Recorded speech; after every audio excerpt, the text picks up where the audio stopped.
look at what we got here. Look at what we got here, boys. Yeah, I mean, Tomas, there's nothing really eventful that happened on Survivor Series War Games, but yeah, it looks like we are joined by the voice of the faceless right now. Jacob. We're being joined by John Cena? Yikes! Calm down. Calm down. But I'm always happy. We're always happy to welcome our buddy Jacob back onto the podcast. Last time we had you was on SummerSlam, and a lot has happened since then. We're recording this on Tuesday after Survivor Series, and this is probably one of the more eventful pay-per-views of the year. That's for sure, and a crazy-ass year of 2023. You think? You think? For real? Yeah. Yeah, to think WrestleMania seems like a lifetime ago, boys. Yeah, I know. And here's the thing. We know what happened at this pay-per-view. I want to save it for the end because as everybody knows who listens to this podcast, we're very opinionated about what happened here. It's not a surprise. We're not building up this big story. We know what happened, but considering the structure, we don't want to take away focus. That was an excellent pay-per-view from WWE. It was. So we're going to talk about the pay-per-view, right, and then we will save all of our thoughts for the very end of that. So I know what you guys want to hear. Everyone wants to hear about it. We will get to it. Just, we want to put focus where focus is deserved. And that's one thing I want to stop off with.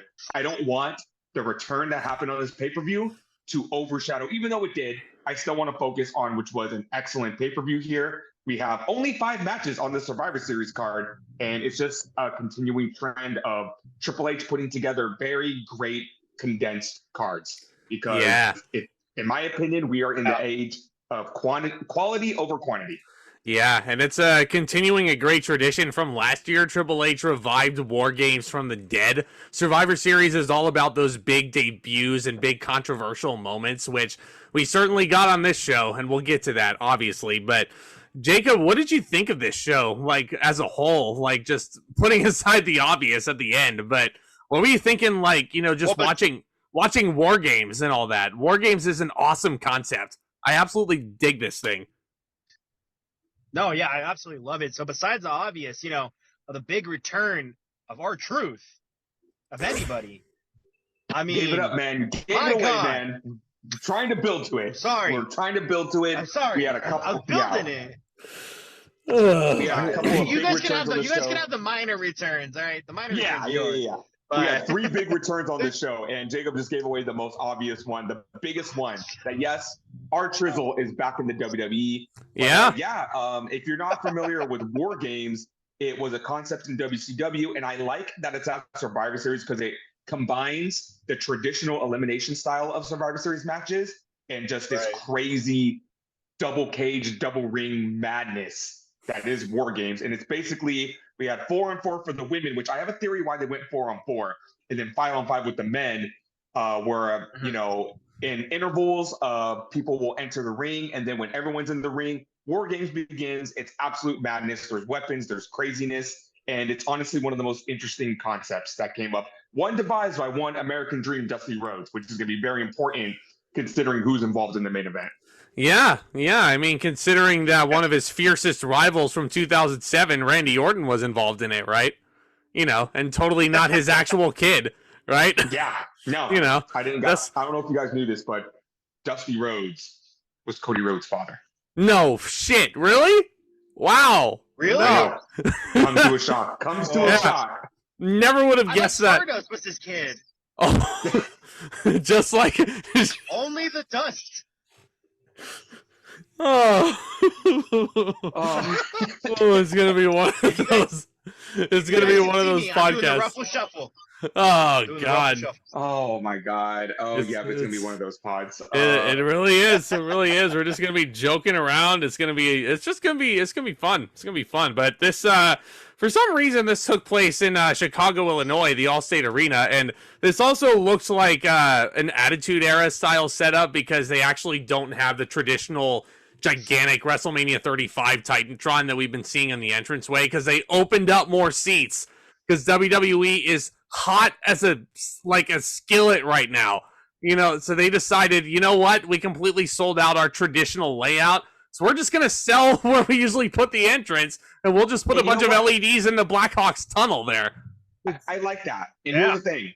We are gone from the days of the Titantron actually showing the match, and it's just for graphic. So why does it need to be there? So I'm glad that they took it out and actually used it for, more seating. Whenever I see something like that, I just think of John Cena from WrestleMania 28, where he came out and he said, there's so many people here. We got people sitting behind the scoreboard. And I feel like that's what WWE does now. Get people just behind everything. Yeah. If they can see the ring, see them there. Yep, there you go. Don't you guys miss the old, how the arena used to look? Like, say, Royal Rumble back in, 2010 or whatever, where it looked like it was a road coming out because it was Road to WrestleMania. I think it was 2010.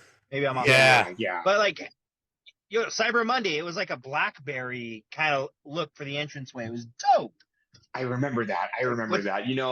As cool as what they're doing now, what I wouldn't give to get the unique pay-per-view setups we did from the Attitude Era all the way until probably what I like to call it the network era, around 2013, 2014, where they were just all the shit's on the network. Let's just use the Raw stage for every pay-per-view. Yeah, we're just going to have the same stage every pay-per-view. I was so sad when I saw that the Royal Rumble stage that year was just the Raw stage, and I was like, you guys are getting lazy now. But anyway. Yeah, WrestleMania stage. Yeah, this took place, last Saturday, November 26th at the time, or November 25th, whatever it was, Saturday after Thanksgiving. We start off with the women's war games. I mean, it's hot and heavy. The cage starts lowering and the sirens are going off, and that means it's time for war. And I joked with Tomas when we started watching this, they had a bunch of fire around the cage, and I was like, this is going to turn into a War Games Inferno match. That's the next level for next year. Could you imagine? Just roast those girls alive. Jesus Christ. Yeah, but, yes. Mayor Kane comes back. Mayor Kane. Mayor Kane is the one to announce next year's War Games Inferno match. But okay, so it's Bianca Belair captaining a team with Charlotte Flair, Shotzi Blackheart, and Becky Lynch being borrowed from the Raw side, which I'm sure Tomas was very, very thrilled to see. They're going up against a newly revamped Damage Control, by the way. Asuka has turned heel. She has joined the group. And we also have a returning Kairi Sane joining the group. Io Sky, of course, the women's champion, and Bayley starting off on the women's side. Let me just say right now, boys, Bayley was the MVP of this match. 100%. Damn straight. She was the workhorse. She was taking shots for her team. She was sacrificing herself for her team. She started off. I mean, it was great to see this Bayley again. Adding to this great narrative that they've been going with, which it's taking a turn, which I didn't think about this whole time, ever since Io Sky cashed in. Well, no, not even. Let's go all the way back to WrestleMania, after the 6-woman tag team match. And we started thinking, well, they're losing a lot. Maybe Damage Control is going to get split off. But then they all got drafted to SmackDown, and people were wondering, why this is a perfect opportunity to break up the group. Like Triple H says, let it cook, let it simmer, let these storylines, go. Io Sky cashes in Money in the Bank, and here I am thinking the entire time, well, Bayley's going to turn on Io Sky, and we're going to get a babyface Sky versus a heel Bayley at WrestleMania. Now I'm starting to see it as, you add, as Scott Steiner would say, you add Asuka and Kairi Sane to the mix. I feel like we're going to get a new Damage Control led by Sky, and it's going to be a heel Sky versus a face Bayley, which I see the development here, and it's just really, really, really cool to see how they're taking their time with this, because I joked during this pay-per-view, if Vince McMahon was still booking WWE, Io Sky would have lost that title a long time ago. The Bayley match would have already happened. We would have got so something question we already see. Tomas, sorry. No, go on.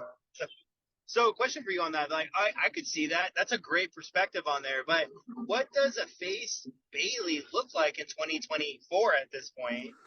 Oh. Now that she doesn't have that side ponytail, that innocence, how would I don't know about you, heel Bayley was pretty good during the pandemic, and that was pretty much it, but you really didn't take her too much seriously as a threat. Mm-hmm. So how would you convert that? I feel like, yeah, you're right. We don't have the side ponytail. We don't have the innocence. We don't have the Bailey buddies. I feel like it's just going to be Bailey has been really good at getting the crowd on her side. I feel like she's really good at getting the sympathy, and that's what it's going to take. If you get a 4-on-1 beatdown where Damage Control just beats the shit out of Bailey, and you look at all this stuff, because Bailey has been pretty restrained during this title run. She could have turned on Io Sky a long time ago, as we see in this War Games match, sacrificing herself.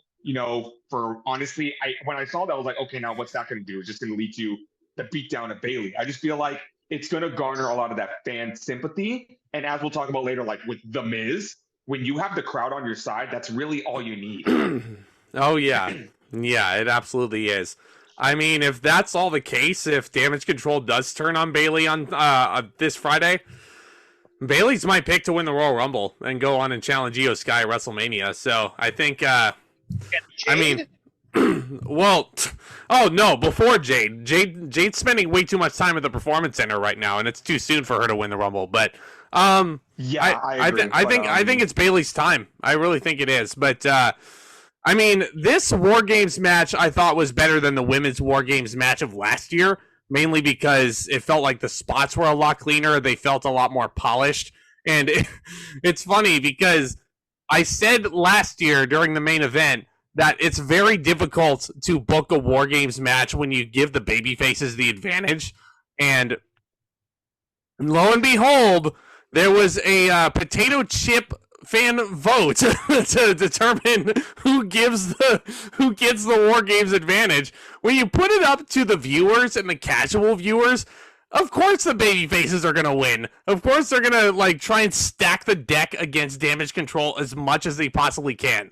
Because I just feel like that was a very lazy excuse to not just have a match on SmackDown between Bianca, Belair, and Asuka or something like that. We could have gotten a really fire TV match out of this, and there was like, nah, we're just gonna have the fans go for it. Whatever, we can't be bothered. Can't be bothered. Or they just forgot. Or they just forgot to do it. But yeah, for sure. Now, Bailey, there is a tangent I want to go in this match, and it's been something I've been hearing for weeks and weeks and weeks. And people were saying like, oh, look who's in this match. You got Bailey and Asuka and Io Sky and Bianca Belair and Charlotte Flair. Oh, but one of these things is not like the other. Why is Shotzi in there? And this is what I have to say about that. Here we go. Shotzi has been feuding with Damage Control for a few months now. So yes, it does make sense. And here's my issue with the women's division as a whole. People complain that there's no new stars. There's no new stars. Nobody cares about Indy Hartwell and Piper Niven and Candice LeRae, and because but here's the thing: if you don't give these ladies the opportunity to be in a big match like this, and you're just going to continue to write them off and brush them off, like, oh, why is Shotzi in there? How do you ever expect to build new stars? How do you ever expect to build new stars if every single main event's got Belair, Flair, Lynch, Ripley, Asuka? That sounds familiar. Yeah. It does. It's like he said this last year. He said this last year. Like when Shotzi wrestled Ronda Rousey. I was thinking of a certain superstar, but he also said it last year. Yeah, exactly. But I mean, you'll have to refresh my memory later. But Shotzi. Here's the thing. I might be super biased for Shotzi. I will admit that. She's a hometown girl. I've met her before. I am incredibly proud that she's in the WWE with the top names right now. But, I may be a little biased there, but it's just very, very irritating when I hear people say, like, oh, why is Shotzi in there? She has no right to be in there. I'm like, you're never going to get any new women's stars. I'll do you one. Rely on, the reliables. I'll do you one better. Why is Becky Lynch in this match? She's on Raw, isn't she? Missed opportunity. Yeah, what happened to the brand split? Here's my thing. People were saying like, oh, you have Slim Pickens on SmackDown. Why not give Meechin the opportunity? People complain that they're not using Meechin. Jade Cargill. They decided. Jade Cargill. I'm very, very, very torn about that because I understand both sides. People were saying like, oh, War Games is not a good first match for it. And I'm just like, why not though? It's a multi-woman match. She can remain protected. Look at the main event with Randy Orton. Randy Orton didn't do a lot in there because, he just went through double fusion back surgery. Why not put her in this match so she can get those big spots? But, worst comes to worst, she can just sell. She won't be the focal point of the match. So I could have seen Jade Cargill get put in there, but, you could have went with the Meechin. but I just feel like they went lazy and they were like, oh, let's just get Becky Lynch to Raw. I'm like, that doesn't make any sense though. You totally derailed the thing that she had going with Xia Li on Raw, because she's going into this big match of Survivor Series, like she's just going to lose to Xia Li the Monday before. No. So it's just like, I just wish for some consistency in that stake where it's like, here are your rosters, Triple H. Use what you have. Work with what you have, and don't rely on just jumping to the on a brand. Because I think on Raw, what was it? Cody Rhodes said SmackDown guys are off limits for our 5th member. Yeah. So I was like, yeah, because they easily could have just copped out with Kevin Owens. Yeah, but then that wouldn't have been as interesting as what we actually got. Becky Lynch does start off with her fellow four horsewomen member in Bayley. They have a nice little sequence. Dakota Kai is on the outside because apparently she is still not medically cleared, but she is passing weapons to her friends from the outside. She gives Bayley a kendo stick. Bayley runs wild with it. But, you know, Shotzi's in there. Shotzi doesn't bring a table in, and the crowd absolutely hates it because the crowd wants tables right away. That's my theory. I feel like the only reason why this women's match wasn't 5-on-5, well, a couple reasons. Number one, there's not enough ladies on SmackDown. Number two, Kai's still not cleared, and I feel like she would have been a part of this if she was. 100% she would have, because she's King Kai of War Games. But, yeah, I mean, Shotzi's in there. Io Sky gets in there pretty early on. Io Sky brings a steel chain into the ring like she's another incarnation of Swerve Strickland. This is, yeah. Jacob, did you watch that match? Swerve Post? Oh, man, dude. I got Cliff Notes, man. Yeah, on YouTube. A Texas death match, dude. Yeah, freaking I feel violent. Like that's all you needed. That's all you needed. Anywho, Continue. Yeah, well, I was just going to say, Bianca Belair comes in, and she had double hair braids, so she could use both of them as weapons. Like, she had like a pair of nunchucks on her head. There was a point where I was like, her hair is just her gimmick. But now I'm like, I love it. Here's my thing, and I've said this from the start when she got called up. If you save it for the big matches, like when she busted it out against Mercedes Moné, the main event of WrestleMania, you save it for the big moments, it works. If she's doing it every match, then yeah, it's her gimmick. And next up comes the returning Kairi Sane. Tomas was laughing his ass off as Kairi Sane was making her way to the ring. And why? Because she's doing her little walk the plank march. And I got it when she got out of the cage. Yeah. But she kept that shit up the entire way until she got into the ring. And I'm like, way to take this seriously, Kairi. You're doing great, sweetie. It's commitment to the gimmick. Oh my gosh. Yeah. Jacob, what'd you think when you saw Kairi Sane come back? Kairi coming back, I thought was awesome. I mean, she looked great. I liked her when she left. I thought it was going to be a really interesting story because I remember, Bayley taking her out, and I was like, oh, there's no way Bayley's going to make it to Survivor Series. Okay, she did. But in the match overall, I mean, I don't know. I don't think she was used as much. I think they gave most of it to Io. Yeah, most of it to Io, and it was all about like overselling Bayley as a freaking valiant superhero fighting for her friends. Jacob brought up a good point. Props to WWE for staying consistent, because when Kairi Sane got attacked by Bayley, that was 3 years ago. And again, Vince booking the show, he would have said, the fans need to have amnesia. They don't need to remember that. But no, props to WWE for saying like, hey, yes, the last time Kairi Sane was here, Bayley took her out in 2020 in the Performance Center. So yeah, I really appreciate that. I'm not saying you got to remember stuff from like 20 years ago, but if it was a few years ago, yeah, that should matter. If Yeah. So now when you watch WWE, I don't think legacy's relevant anymore. But the fact that Cody Rhodes is referring to legacy when Randy Orton came back is like, damn. Mm-hmm. See, now when you watch WWE, you are rewarded for paying attention, which is just, it's not like, hasn't been like the past couple years, that's for sure. So next up is Charlotte Flair. She's the final member of Bianca's team. Charlotte goes in there after her decrepit father wrestled at least a half dozen of these matches back in the day. And she had a lovely pompadour. I just wanted to point that out. She absolutely did did not want to mess up in this match. No, she didn't really take many bumps until the match Beyond actually started. But oh my god, this is where Io Sky does something fucking insane. Leave Here's it to the Io thing. Sky to do something insane in a War Games match. We have seen this spot a couple of times from Io Sky, and this girl is insane. First of all, Dakota Kai daisy chains a trash can up to her, which I thought was really creative. And we've seen her do this in War Games matches before, but it's still just as insane every time you see it. She puts the trash can over her head and just leaps off the top of the cage onto all the ladies. That is absolutely terrifying. We've seen her do this before. We've seen her do a freaking moonsault off the In Your House set for NXT. This girl has no fear. She Oscar the Grouched it, as they called it. But yeah, I think Michael Cole called it Oscar the Grouch. But you know what's insane is Io Sky does that spot. The match Beyond hasn't even begun yet. The bell hasn't even rung. So by logic of how a match should be progressing, that means that something even crazier is bound to happen, right? You know? Yes. It's just also Kairi Sane hits her insane elbow, and that is the best elbow in pro wrestling right now. Yeah, it is. Max Caster had Bar a good none.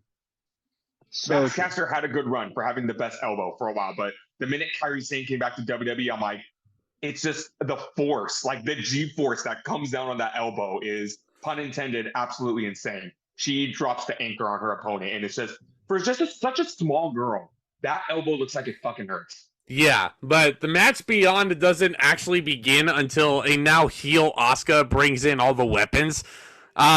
Jacob, real quick, what were your thoughts when you saw Asuka turn heel and join up with this faction? Yeah, I love heel Asuka. I love the makeup, everything else. But joining the faction, I mean, it was interesting. But it, like Tomas said, it really puts it in perspective of that this is no longer Bayley's damage control. This is evolved into something more than, that involves Bayley, which I think is the end goal of what I think she wanted. Though I think a few championships less, but still. Yeah. She's basically, Io has enlisted both the Kabuki Warriors to join in on damage control. I was just going to say, you really want to make this faction even more dangerous? Look, I love what Chelsea Green and Piper Niven are doing on Raw right now, but why don't you belt up Asuka and Zayn again? Put some gold on damage control. Again, might as well. Doing nothing. They're basically a comedy act on Raw right now, which again, Green and Niven, I would hate to take away what they're doing right now, but if you want to take a look in the grand scheme of things, I would love to see just that group draped in gold. It sucks that we don't have a mid-card women's title that they could, put on Bayley or Dakota Kai. Jade Cargill could have brought one over, but she lost it. How dare she? I really want to see no, we can't call it the USA title because we have the US title. Call it the Fox title because they're leaving Fox. The UPN title. the CW title. The CW Network title. But yeah. So the crowd is chanting "This is awesome" as Asuka sprays blue mist in Shotzi's face. Shotzi Which she sold beautifully, by the way. And I know why she did it. She is a horror movie buff. So getting something like that was a good opportunity for her to show off the selling skills on that behalf. I also said props to any wrestler that uses the mist and has to wrestle with that shit under their tongue the entire match, because that's got to be very difficult to do. Yeah. I don't know if they do that. What if I think they hide it like in the ring apron or something, like towards that top, like tied up, and they kind of drink and then they just pop it in their mouth when it's ready? Yeah. Huh. I mean, it would be interesting. I never realized that. I always assumed that they just violated that shit and just, like the bubble gum. Just that'd be a fun little trick right there, that's for sure. But yeah. This is the point where Charlotte does a crazy ass moonsault off the top of the cage. Tomas has had his fair share to say about Charlotte always landing on her feet when she executes the moonsault. And I feel like it just feels like you see the consequences because you see Charlotte's boot graze Io's forehead, Yeah. Did you see the aftermath of that? Yeah. Io's got a nasty scratch going down the middle of her head. Skid mark that shit. And I'm like, yeah, and that's not as bad when not as bad as when Charlotte hit the mat at WrestleMania. Oh, fucking hell. She went to fucking Mars. She went to Mars on that spot. But here's the thing. when you see Flair execute that moonsault, if she would just not land feet first, they, Sky would have caught her legs. But no, the fact that she did like almost a full rotation, her knee just came right down on Sky's forehead. And I'm like, oh my God, like, I love Charlotte Flair. Charlotte Flair is very weird to me. I love her. She's one of my favorite women's wrestlers, but I am so fucking critical of her. Yeah. We'll be critical of more than our fair share of people, that's for sure. Again, Triple H, layered storytelling within these matches. One key angle that he's running here is the reunion of Charlotte Flair and Becky Lynch after they've been at each other's throats for so many years. And eventually the two actually do hug it out after they work together, hit some double clotheslines, MJF and Adam Cole style. Flair applies a figure eight on Io. Lynch does disarm her on Asuka. Bayley breaks up Flair's submission with a nice elbow drop, and that's where Kyrie drops another insane elbow on Becky Lynch. And yeah, that was just, I will say, great timing. I see what they were doing with the Flair and Lynch stuff, but I feel like they overdid it a little because I think they embraced like 3 times in this one segment of the match. And I'm like, okay, we get it. They used to be mad at each other. Now they're not. Like, okay, move along. But they were like the best of friends, and now they were total enemies. Come on, man. You got the whole story. Yeah, I guess I got to remember my 2015 NXT. Yeah. Yeah, so Bianca uses a fire extinguisher, sprays Asuka with it to make sure that the poison mist does not come out again, which is, that's a great reversal. So anytime you're in a match with Asuka, just make sure you don't get the mist anymore. Just spray her like she's fire, Like that's that's the trick. That's the trick. It gets to a point where Flair spears Bayley after Bayley shoves Kairi Sane out of the way. She takes the bullet for her team. Bayley takes a number of finishers, including a manhandle slam through the through the table that was set up. Could you imagine? Yeah, because she took through the announce table. The spear. She took the ball pit from Shotzi. She took the KOD from Bianca Belair. She did. And then, she took a manhandle slam to the table, which is pretty sick. I'm very shocked that the babyfaces went over in this match. I feel like since Damage Control took the loss last year, too, this would have been a perfect opportunity to really establish this group. But again, Triple H has a way of booking these things where in defeat, because I hate, how much I hate that term nowadays. They look strong in defeat. They look strong in defeat. They look strong in defeat. It's Tony Khan's go-to when it comes to everything. Yeah. Here, it's like the defeat has purpose. I don't want someone who's looking strong in defeat. I want the defeat to have purpose. And here, the defeat has purpose, yes, because it adds to Bayley getting kicked out of this group. She's the one that gets the beat down. She's the one that took the pinfall. Speaking of AEW, look at Luchasaurus now being Killswitch. He got punished with that because he took the pinfall at Full Gear. So again, I don't want people to look strong in defeat. I want the defeat to have purpose. Yeah, and it definitely looks like the defeat is having purpose, but the whole idea of this match, Jacob, you might have noticed this. I don't know if you heard Michael Cole even say on commentary, and Michael Cole, of all people, who Bayley has roasted for years and years and years, Michael Cole was putting Bayley over in this match as a freaking... I didn't catch that. He was. Yeah, it was... Bayley is going to turn babyface, and like the more and more we're talking about this and the more I'm thinking about it, I think Io versus Bayley has to be the direction for that women's title at Mania. It's gotta be. It has to be. It 100% has to be. It's gotta be. Props to Triple H. I'm sure he is sweating and holding it in to not put that title on Charlotte Flair. Because I know how tempting that is to do. It's like Bianca versus that meme. Bianca versus Charlotte does not need the title.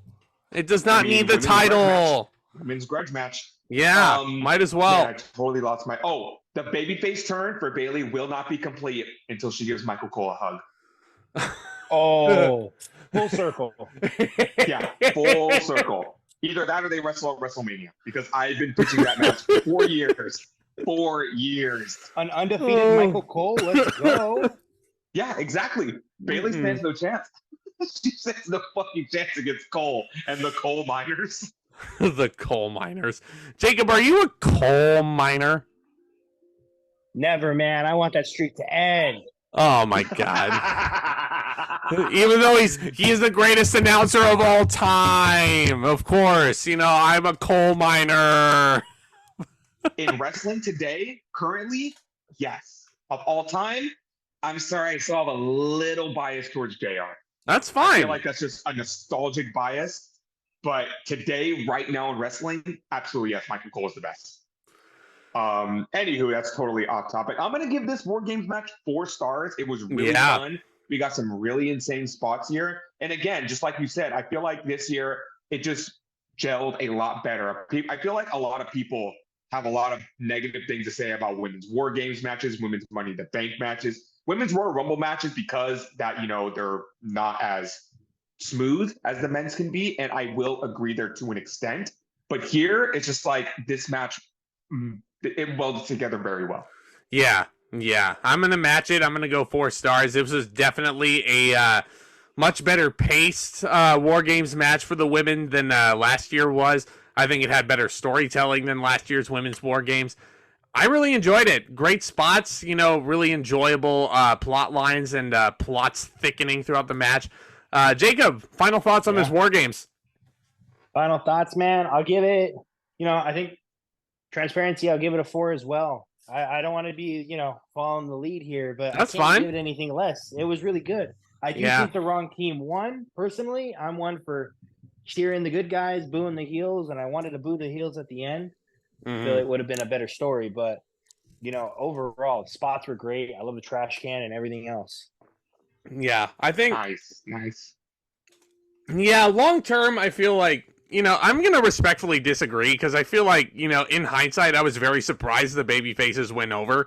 But I feel like for the story and for actually, you know, slowly turning Bayley babyface and going up against her old stable, like, this was the best way to go, I think.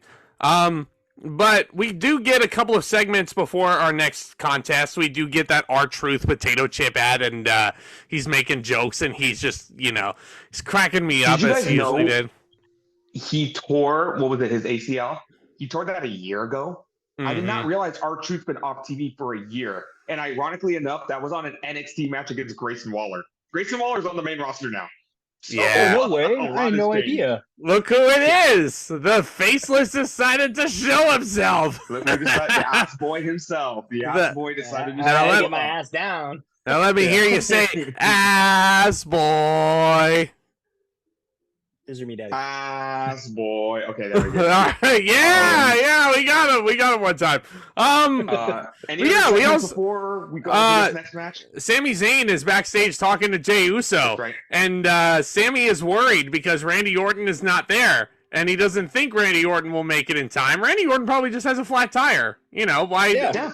Like why are you so worried that he's not going to be there? His wife is in the front row. There's I know what happened. What's that? The drive-through line at McDonald's was really fucking long in Chicago. And he just needed that McRib before he got to the arena. You see what that man looks like, and you thought he was at a McDonald's? Yeah. I mean, he was... No. You know what it was? He was waiting in a long line at Mindy's Bakery. You know, I hear it's a really good place for baked goods in Chicago. It's a good thing he went there. It's a good thing he went that day because, remember, they're closed on Mondays. Yeah, you know, and it was a Saturday when War Games was going on. Wait a minute. Yeah. Tony Khan, this is how you book a storyline mid-pay-per-view. Yeah, but this again... way more subtle than that shit they did at Full Gear. Way more subtle, but in hindsight, I kind of should have seen right through it because they already announced Randy Orton in advance, and then... Like, people were reporting throughout the show, I guess, that Randy Orton's wife was sitting in the front row. There's no way he wasn't showing up. Absolutely no chance he wasn't showing up. But anyway. A little tension, a little drama. Yeah, a little tension. Sami and Jey are worried. The crowd starts chanting CM Punk for some reason, like he's going to replace Randy Orton for some reason, but there's no way. In Chicago, they've been doing this for the past 10 years. You know, you learn how to filter those out after a while. But what do we got next? This next match, oh my God. You want to talk about what I just said in the last match about like, oh, if you brush people off, how you ever expect them to blossom? I still can't believe it is 2023 and I still have to defend The Miz the way I do. But it's The Miz versus Gunther for the Intercontinental title, a match that when it was announced, it was starting to get teased. Everyone was just saying, why The Miz? The Miz doesn't deserve a shot. The Miz is a fucking pro. He's been doing this for over 20 years. He has earned our respect tenfold. Why do we still have to have this conversation every 6 months? He is the most reliable. The build for this match was fantastic too. Yeah, like he's one of the safest workers. He's WWE's go-to. He's like, you know, a gatekeeper in a way for WWE. And it's just like, it gets really tiring to have to keep defending The Miz over and over and over. Yeah, I get it. You know, he runs into his shtick. He does his spiel. He's just there. But, you know, he is like one of the most reliable workers. And everybody knows how much of a Miz mark I am. So I think that's why I'm so like defensive of this. I will agree. I was a little nervous when I saw the babyface turn because how this all started, Miz wanted Gunther on Miz TV and Gunther was really disrespecting The Miz and The Miz was showing babyface tendencies. And then I started thinking about 2013 and I started thinking about 2019. I'm like, this doesn't end well because The Miz just doesn't do a babyface that well. I know we camp in like short spurts, but there's just like, is this really the time right now, you know, to be turning Miz babyface? But well, yes, he's been cutting good promos, and the fans have been on his side throughout this build, because which I really appreciate. Because Gunther just broke the record for longest reigning IC title reign of all time, right? So who's his next logical challenger? The guy who is going to try and tie the record for the most Intercontinental title reigns with 9. And then The Miz can go in and be this valiant superhero. Gunther was so disrespectful to him during this build. He was calling him Mike, like freaking sarcastic ass Gunther. Like, you know, just I loved it. Telling him he has no respect for him. And, you know, I love that segment they did on the Go Home Raw to Survivor Series where Gunther was just like, you know, shoving Miz with his shoulders and like, come on, fight back, Miz, fight back. And, you know, for someone who that hits a little too close to home for, I started really rooting for The Miz. Like, Miz, like, kick this guy's ass. Like, don't let him treat you like that. And then he took Gunther to Dick Kick City. I was like, it was very satisfying. But Jacob, how do you feel about this sudden babyface Miz turn? There's one thing that like I can agree with Tomas a lot about is how much of a Miz mark even on myself is. I love The Miz. I think a sudden babyface turn, I agree, in spurts. I think if he had a little more time to cook, so to speak, he could be a threat to Gunther's Intercontinental Champion and tie Chris Jericho for the longest or the amount of championships for the Intercontinental title he wins. Sorry, I can't speak today. But I don't think he had enough time for that. So going into this, yeah, I rooted for The Miz. I do every time, even if I have to boo him. But he wasn't gonna win regardless. It's kind of like the Roman Reigns. It's like the Roman Reigns issue right now. Like, who's gonna be the next challenger? There's no one really stepping up. There's no like, what are we gonna see? Ricochet again for like the 5th time. Kevin Owens maybe. Oh wait, no, he's on SmackDown. Yeah. But missed opportunity. Missed opportunity. I don't know, man. I don't know, because as predictable as it was, sorry, Tomas, but I gotta say, this is The Miz's best match in 5 years. Like, this match no question about it. So damn good. Yeah. And I freaking loved it.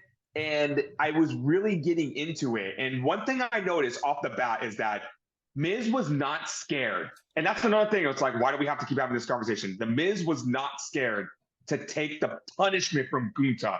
He was taking those chops like a beast. He was taking those body slams like a beast. And honestly, in the beginning stages of the match, I was like, I want to see Miz get a little stiff. I feel like he has that in him, you know. And you know, I noticed like the strikes he was giving Gunther. It was like, yeah, Miz is getting a little stiff in this match. He's meeting Gunther at his level. Yeah. And again, I've said this a few times already. It's just like, it's just so frustrating that we have to keep reminding everyone what a damn good wrestler The Miz is. And, you know, we started reminiscing about really tough shots The Miz has taken. And we remembered that AJ Styles once backhanded The Miz so hard that he broke his nose. And then I remember Kofi Kingston smashing The Miz's face in with the Paradise Kick on Monday Night Raw like 10 years ago. And it's just like, The Miz can take it. He can really take it. Yeah. Did you guys watch his post conference, The Miz, that he put on TikTok? No. Back from Gunther. Walter. My bad. I don't know where that came it from. seems like a distant memory. Yeah. No, yeah. Hey, if what I'm hearing is true, poor Walter. Yeah. Walter. Well, would you be intimidated? Would you be intimidated by a man named Walter? No. Yes. Yeah. What if his name was? At least to the brain. What if his name was? Intellectually so. What if his name was Gunther? He sounds like a kid I would have made fun of in grade school. But like you were saying, the Miz was on TikTok. Yeah, the Miz was like, "Hey, I saw Gunther's thing about how he basically disrespected him again, and then even talked about how Gunther didn't like wrestling during the time where Miz was kind of the hot in a way. He's like, that was peak sports entertainment. He's like, I didn't watch WWE at that time because he embodies everything that was wrong around that time. So he took it really personal. Mike puts it on Instagram TikTok, and it's just like talking about those chops. Like that's what reminded me about the TikTok thing is about the chops. He's like that first one. He's like, I lost my breath. You can go back and look at that. He's like, all you can see me is just like trying to gasp for air. Like that stuff hurts. And he said some other language. Yeah, so but good for Miz for taking that shit. Yeah, knocked the wind out of him. It was halfway through this match where I turned to Zack and I said, as you know, this is very shocking to say, but this match was already better than the matches Gunther had with Mustafa Ali and Matt Riddle. Yeah. I never would have thought. Yeah. And the crowd in Chicago got behind the Miz, man. Like they were buying into all those fantastic near falls. There was a spot where Miz takes the whatchamacallit, the turnbuckle pad off the top rope, and the referee catches it and he tries to tie up the turnbuckle pad in knots. Miz kicks Gunther right square, like right in between the legs, and I'm like, that's the great equalizer there. That's a great equalizer. That's how you beat Gunther. He hits him with his skull-crushing finale, and like, oh man, Tomas and I are just like, of falls. Oh my in the god! Back of my mind, it's like you said, Jacob. It's the Gunther effect. It's the Roman Reigns effect. I feel like it's the MJF effect right now. You know they're not going to win, but in the back of your mind, you're just like, what how if? fucking cool would it be if he did? Because I was going to say, I told her I will mark the fuck out right now if The Miz wins the Intercontinental title. It doesn't make sense. I don't think it's going to happen. But, it's like an instance was like, let me just be a fan and I want it. I know it's not going to happen, but let me want it. And that was a moment where I'm like, I fucking want this. Yeah, but it wasn't meant to be. And honestly, at this rate, Gunther's going to be holding that Intercontinental Championship longer than Roman Reigns is holding the WWE title. Like, that's fucking fucking hell. But I think at one point, Miz, he teased a skull-crushing finale off the top rope, which I'm like, if he hit that, that's the fucking end. It's over. Hit your finisher off the top rope. It's like John Cena hitting the attitude adjustment on AJ Styles off the top rope. I'm like, you don't fucking kick out of that. It seems like Gunther has like at least a dozen finishers because it seems like every match he wins, which spoiler alert, he does win this match, but it seems like he's won it in different ways. Like look throughout his whole entire heel hook. Yeah. He beat Ali with the powerbomb. He beat Chad Gable, I think, with the fucking straight up lariat. Mm-hmm. He beat Ciampa with the lariat, but this match, he's a freaking savage because he makes The Miz tap out to the walls of Jericho of all moves. Lion Tamer. Oh, I didn't catch that. No, he started with a regular Boston crab or an Austrian crab if you want to be pedantic like Tomas usually is. And then he transitioned it into a walls of Jericho by driving the knee into the Miz's upper back. I know what I said. It works with the story. But anyway. Miz taps out like a little punk, and Gunther retains. 4 stars. I really dug this match. I can't believe I'm saying that. It was a great match. I missed it, but Michael Cole did name drop Chris Jericho before the match, saying that Chris Jericho has the most Intercontinental titles. And I've always said this. I think Miz deserves to be the one to break that record because Miz does remind me of Jericho a lot. Like, hear me out. Like, I know that would piss a lot of people off, but Miz and Jericho were always those go-to guys. They were always those solid guys. They were always the guys that WWE went to if they just want a solid program from. And I feel like they both like won the same amount of titles. So seeing that, it's like, The Miz would be the perfect guy for Jericho to pass that torch to when it comes to these Intercontinental title reigns. It's not going to happen now, but I feel like down the road, do what they did with him and Lashley. Even if it's only for like 24 hours, give Miz another Intercontinental title reign just so we can reach that point. Just so we can tie the record. It's like John Cena winning his 16th title. Right? Exactly. It's like, again, the insult to injury, beating Miz with the Lion Tamer. Just to be like, oh my God, I love that. I love the subtlety. The Walls of Jericho. Walls of Jericho. Yeah. He's not Chris Jericho, so why would it be the Walls of Jericho? I hope that doesn't like, but in all seriousness, I hope that doesn't like, I haven't heard anything, but I hope like Jericho doesn't get pissed off about that. Oh, I feel man. like eventually down the line, like Jericho's going to come back to WWE. So, well, I mean, it would only make him mad if Miz actually reached the ropes and did not tap out to the Walls of Jericho. But anyway, yeah, really. What did you expect? Good Lord. But honestly, this card really does feel like it has something for everybody. You have the really tough ladies going into a double cage. You have a really gritty Gunther match. Now it's time for some Lucha Libre. Dragon Lee versus Santos Escobar. I was pumped for this. But, Ooh, I mean... how did we get here? How did we get here, man? Did you just hit the skip button? Oh, he hit the skip button on Lucha Libre? What? Oh boy, we will get back to that, sir. You hold your thoughts because we have to talk about how we got here.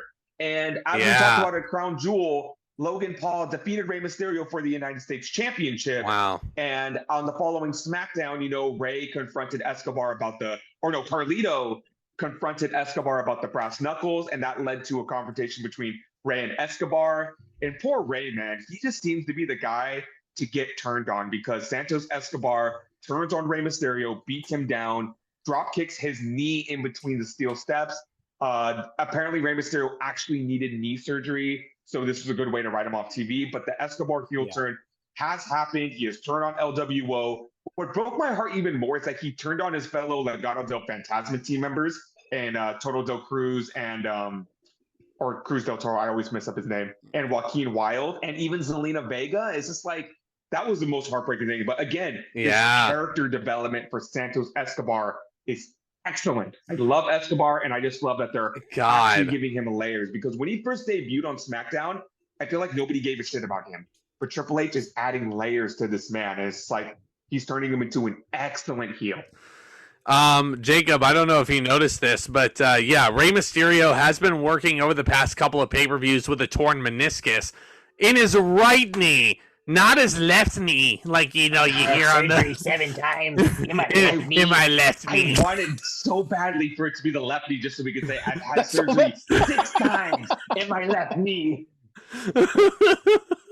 Yeah, but obviously we don't wish injury on anybody. But like, I thought I was the only one, and I know everyone else was beeping it out. I'm like, I thought I was the only one that left it out, that it was 5 times. His left my knee. other favorite one is Kurt Angle. I think I broke my tailbone. You don't have a damn clue where he is. But anyway. So Santos turns heel, and he actually does cut a scathing promo on Rey Mysterio where he hopes that the surgery did not go well, and he hopes that he had to have his leg amputated. Like, that is just the lowest of lows of insults that I think you can get with someone who's had surgery 5 times in his left knee and once in his right knee. Carlito confronted Escobar, and that led to a one-on-one match. That was supposed to be the match tonight. My but boy. The night prior on SmackDown, Carlito and Escobar got into a fight, and I love this spot because Escobar leaps off the barricade and just a perfectly placed knee in between Carlito's shoulder blades, which kayfabe injures him. Escobar continues to attack Carlito in the back. Dragon Lee to the rescue, attacks Escobar, and Dragon Lee tells now general manager Nick Aldis, I want the shot. Aldis grants him the shot. We got Dragon versus Escobar. Jacob, how do you feel about Dragon Lee and his burst of popularity from NXT to the main roster?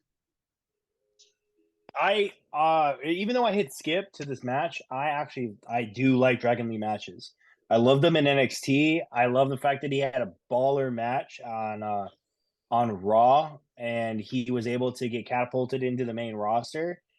I think he's an overall great thing. I like how they keep saying that. Rey Mysterio says he's the next, Rey Mysterio, if you will. He's got 5 surgeries to go, so he's there. But I mean, it's still. I mean, he's a great guy. Jeez. I mean, you're right. You're right, but I mean, hopefully he doesn't have to have surgery that many times. But No. I mean, I was a little. I mean, I don't want to say I was sad because it's kind of a double-edged sword, because I was looking forward to seeing how Carlito did on pay-per-view after all these years. It was supposed to be. Because it was. Like I said, he's mid-Lito, and I need to see him wrestle a good match. Or He's not mid. Yes, he is. He's not mid. Damn it! With WWE, and he needs to have a really fucking good match to change my mind. Yeah. Well, he could have had a good match with Santos Escobar, couldn't he? He was gonna lose. Here's the thing. I don't dislike Carlito, so let's get that. Let's destroy that stigmatism right now. But I was wondering, like, why did Carlito decide? Why did they replace Carlito last second? My theory is maybe Carlito wanted to give the blessing to Dragon Lee and was thinking, it's like, look, man, I'm just here to do my thing. Carlito, like I said when he returned, I don't think Carlito's here to win world titles. I think he's here to put other people over. And this was a perfect opportunity. It's like, Carlito doesn't need a pay-per-view match. Give it to Dragon. He's the guy that needs this exposure. Yeah. And I think this was excellent exposure for him. At the same time, Carlito also hasn't had a pay-per-view singles match since 2007. So, I mean, he has all the time in the world to get one. So I don't think losing out on this one. For sure. But I really like this match, but I didn't realize how short it was. These guys got like 7 minutes. Yeah. It was painfully short for my liking. I feel like if you give did you just say eh? Did you just What did I say? What is so wrong with Lucha Libre? Man. Yeah, I'm nothing's wrong with Lucha Libre. Just the clash. It just didn't make any sense. I think it was rushed. This definitely could have just been a SmackDown match. For sure. Didn't need to be a pay-per-view. I'm glad it was on the card and there's no kickoff card anymore, because it would have been a kickoff card. Yeah. It was definitely a showcase for Dragon. It served 2 purposes. It was a showcase for Dragon, and it was just a way for Escobar to get more heat going into this Rey feud. Me and Zack have been talking about, I know everyone feels like the destination is Rey versus Escobar at Mania. It is. But we have an even cooler idea, because you look at it right now, Escobar's on an island all on his own. He has betrayed the LWO. He has betrayed Wild and Cruz. So here's the thing. Rey has him, Cruz, Wild, Zelina Vega, Carlito, and Dragon Lee. Escobar's got nobody. But Humberto Carrillo and Angel Garza have been rumored to come up and form a new Legado del Fantasma with Escobar. They should bring Lola Vice up too. About who? What was that? Lola Vice. Yeah, I was thinking about her or Elektra Lopez, because Elektra... Wasn't she the original? She was. She was the original manager for LDF. And here's another thing. The babyfaces have a lot of members right now. Who's to say Carlito doesn't turn heel and join LDF? Because number 1, Carlito's better as a heel. Number 2, I just feel like there's no reason for him to be on the face side right now. As long as he's part of man. A Hispanic faction. And I was thinking 8-man Lucha Warfare at WrestleMania. Yeah, all these guys all fucking out. We missed out on the 4-man ladder match for the United States title with Rey and Andrade and Garza and Carrillo. The Forbidden WrestleMania, the Pandemic Mania. I feel like we need that all-exclusive Latino match at WrestleMania, and this is perfect opportunity to do it. Would I be mad if they go with Rey and Escobar? No, because obviously that's the destination. This is almost a year in the making, but these guys, some food for thought. It was a good lucha style showcase. Escobar looks like a freaking superstar, I think.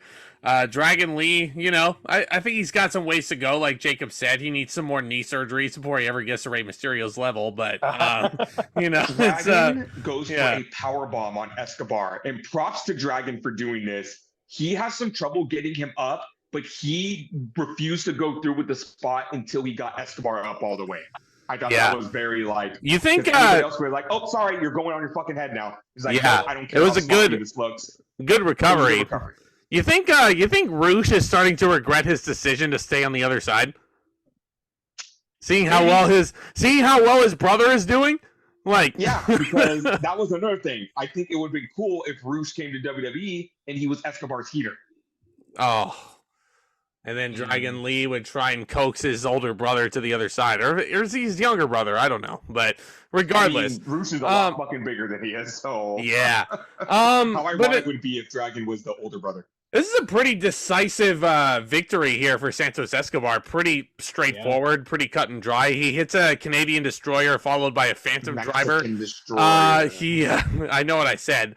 He pins him after about 8 minutes.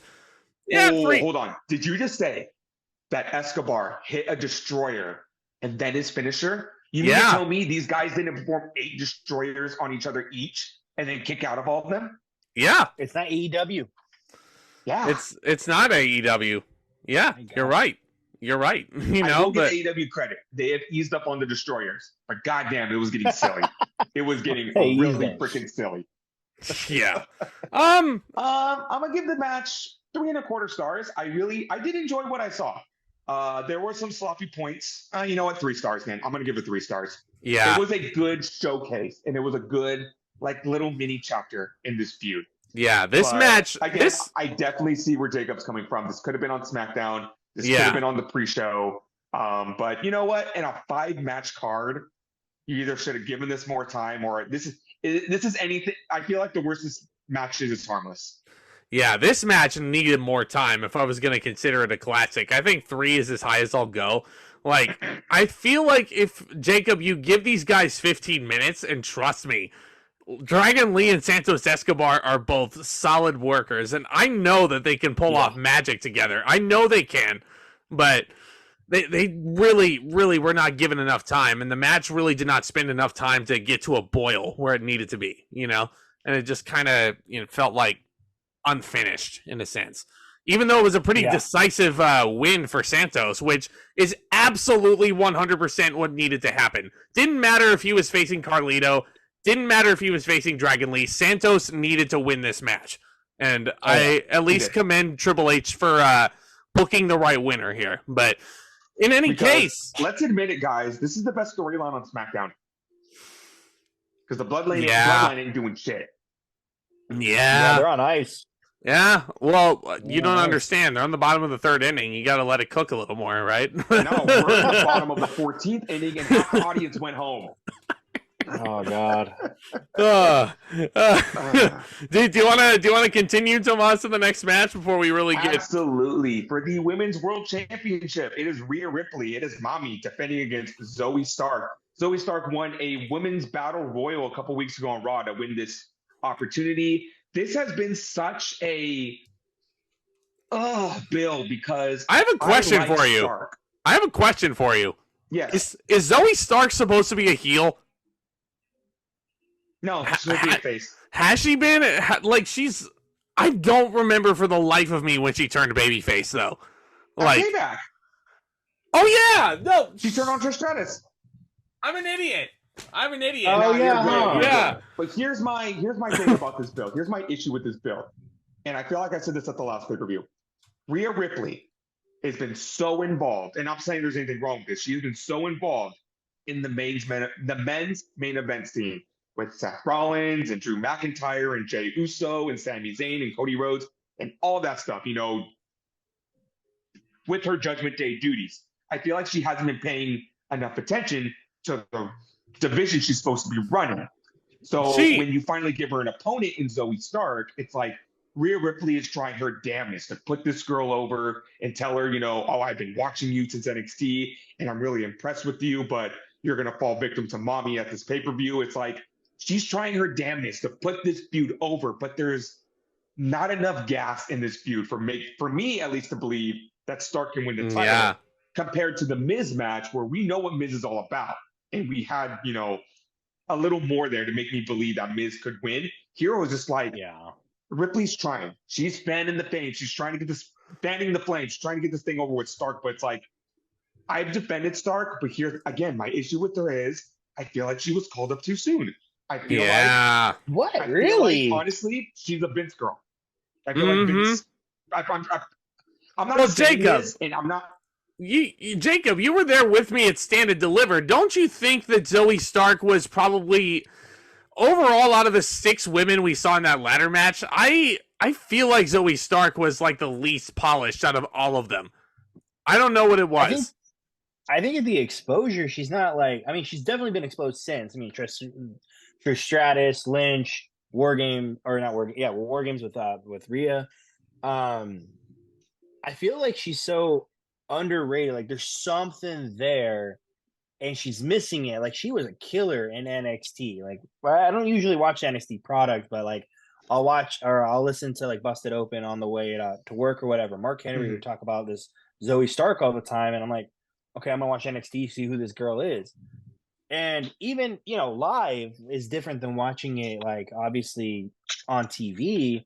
Live, I didn't think she did too bad out of all those girls, but there's just something missing. Like she definitely could be a contender for that world title. Yeah, it's like I wish she would have stayed in NXT longer to get that polish. And again, I just feel like if there's any remaining remnants of the Vince era, I just feel like she was a Vince girl.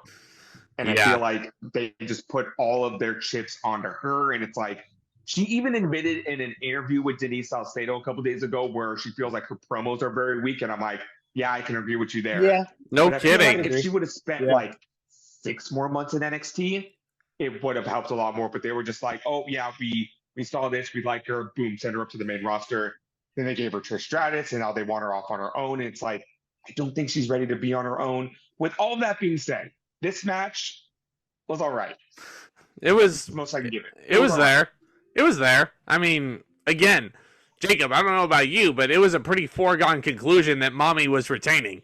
Like, I don't think 100%. I don't think there is any conceivable way that Rhea Ripley drops this belt before WrestleMania. There is no chance that she does. Like, maybe she has a couple of defenses down the line. Like, yeah, fine, okay, you can do the Nia Jax match, but do that on Raw. Do that on Raw. Do not put Nia Jax on pay-per-view. Like, it's, I don't know. I mean, this match, I mean, it had a cool finish. Had a cool counter out of the Z360, which I think is a pretty cool move. And then muscling her up. Yeah, muscling her up for the riptide and then pinning her. Pretty straightforward, pretty cut and dry. It wasn't a bad match, but you know, props again to Triple H for we see the obvious match that is coming. It's Rhea Ripley and Becky Lynch. Obviously, that's where this ends. And I know the women's roster is very weak right now. Not weak. They're getting a lot of exposure. They're getting a lot of attention. A hell of a lot more attention than Tony Khan's giving his women's division. But there's still a lot. You don't say. We've been using this term a lot, but I feel like it's accurate. There's still a lot of cooking to do here. You got your Indy Hartwell, your Candice LeRae, your Tegan Knox, your Xia Li, all these girls that need time to develop. And this is the best time to do that. And I feel like giving them these matches with Rhea Ripley is good exposure. But the destination for Becky Lynch needs to wait until WrestleMania. So we just got to do a couple more pay-per-views, and then we'll get that big match right there. So again, props for not just like, you know what, there's no one else. Let's just do the Becky Lynch match now. I'm like, no, let it develop. Yeah, let it develop. Cook. Yes. Let it cook. That is the theme of this pay-per-view. That is the theme of professional wrestling. It seems like it. Yeah. Well, I'm going to give this match 2.5 stars. I wanted to like it more. I wanted this to be the female Gunther and Miz, but it was, again, there's something about Stark. It was an above average Raw match. That's about, what I can say. That's about all I can say. But I have gone to bat for Zoey Stark, but here I was just like, oh yeah, I'm starting to see the holes in my argument. Starting to see where I was coming from back then, huh? Yeah, but I'm not going to say she's unsafe and she's a shitty wrestler. No, there is something there. Just she needs a little more seasoning. I've said it before and I'll say it again. I'm going to stand by this. I'm not going to take it back. Zoey Stark, to me, is the female Steen Kata. I think she's very botchy. There's times where she will... Jacob is flabbergasted. I'm sorry, man, but very hurt. What? Yeah, Like, she's very hurty. Yeah, she's very hurty. You know, first night out, she basically picks Becky Lynch up for her move, freaking misses her face and bloodies her up, freaks her face up for weeks. You know, like, You know, and again, I'm I don't want to working on put it. all the chips in the, oh, she hurt Becky Lynch night one, so she's awful. No, but again, there's polish. There's polish that needs to be there. Yeah, but okay. Speaking of letting things cook, the War Games cage is falling down from the sky. They're bringing it down to the ring because it's time for our main event. And thankfully, the pyrotechnics guys actually were kind enough to cook the cage for us with the flames again. War Games Inferno match. Preheat the grill. I'm not gonna preheat the grill. Yeah, it's not summer season right now, but For some road steaks and some Seth Rollins pork chops. yikes! Yeah. What did you say about my man's chops?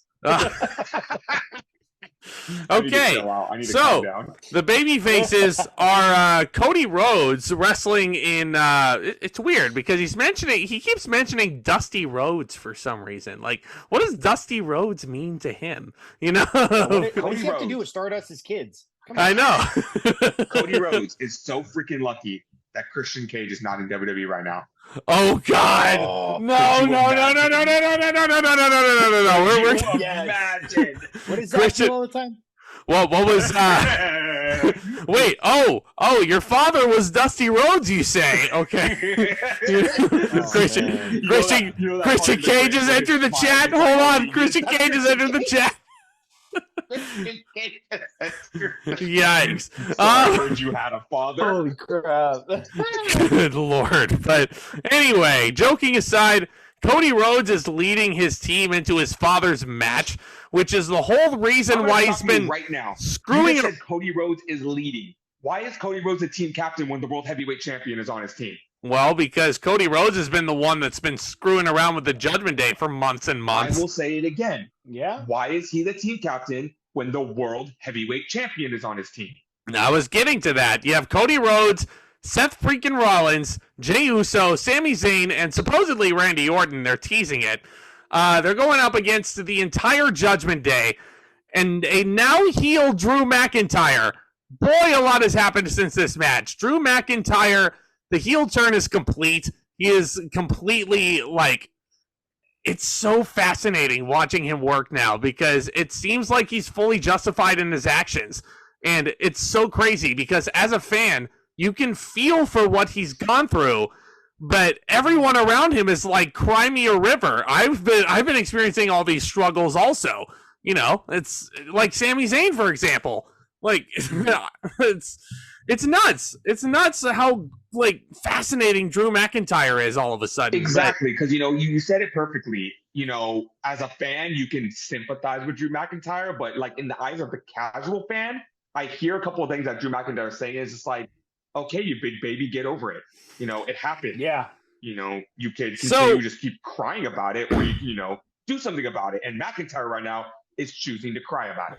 Yeah, he is. So allegedly, the only reason that he is agreeing to join up with the Judgment Day in this match is so he can get Jey Uso inside of a steel cage. And he's got some bloodline receipts incoming for Jey Uso. Which is interesting thinking about Randy Orton right now. But all of these wrestlers can't remember that Jey Uso was the guy that wanted out in the first place. If all this hatred and vengeance all should be directed towards Jimmy. It's little bitch that turned around. I mean, the fact is Drew McIntyre is too dumb to tell the two twins apart. But anyway, it's not even one of the twins. It was Solo Sikoa that cost him the title. So Drew, good point. It was so Drew has got some serious. Saw what Solo Sikoa did to John Cena, and he's like, nah, I ain't going near him. He's like, Jey Uso is Samoan, Solo Sikoa is Samoan, so that must mean that Jey Uso is guilty by association. Yeah. That was like he sees color. Oh no! That guy that absolutely eviscerated John Cena. No, I want nothing to do with him. So, in any case, he decides to go ahead and team up with the entire Judgment Day, who have added JD McDonough to their ranks officially at this stage. Which I'm like, it's about damn time that you put JD McDonough in your group, since he's been kind of your groupie as long as he has been. But true. Yeah. Which I think it's great. I think it's great. JD McDonough as a person, I'm trying to do yeah, he did some messed up things, but you know what? I feel like he served his sentence, and he has been proving to be such a good asset to Monday Night Raw that it's like, again, the faction's going to serve him well. Because if he was just out there wrestling matches on Raw, nobody would give a damn about him. But he's mixing it up with, Judgment Day. Speaking of, Jacob, Tomas is calling this a faction, but since Cody Rhodes is the captain on the other side, the Judgment Day has been going on and on about how they don't have a leader. But why did they select Damian Priest as the captain here? Like, is it just because that he's Senor Money in the Bank and he just appointed himself the leader and he just took it on? Like, no, I don't think so, man. I think, I think he self-appointed himself to solidify dominance, because there was that talk, you saw Rhea talk to Drew backstage on Monday Night Raw like a week or weeks ago, and it was brought up. He's like, no, I'm not in the Judgment Day, whatever, da-da-da-da-da. Yes. And then, he loses to Seth, and then now he's like, oh, I'm not in their group, but I will team with them. And you have that alpha male that's been a world title contender. He's a 2-time, WWE champion. And then you have somebody who's up and coming like Damian Priest with that briefcase. And he's like, no, I'm going to be the guy because I'm next in line because I have this case. You ain't going to tell me what to do, especially in my group, when it's supposed to be a family, right? It's supposed to be a Fast and Furious kind of family over here. Oh, God. He's the Vin Diesel of the group. Family. They have a clubhouse. Those are excellent points. They have a clubhouse. I'm always going to have a bias. I think Finn Balor is the leader of the group because he's the one that turned on Edge in the beginning. I feel like he was the one that formed the group to begin with. I know, like Adam Copeland.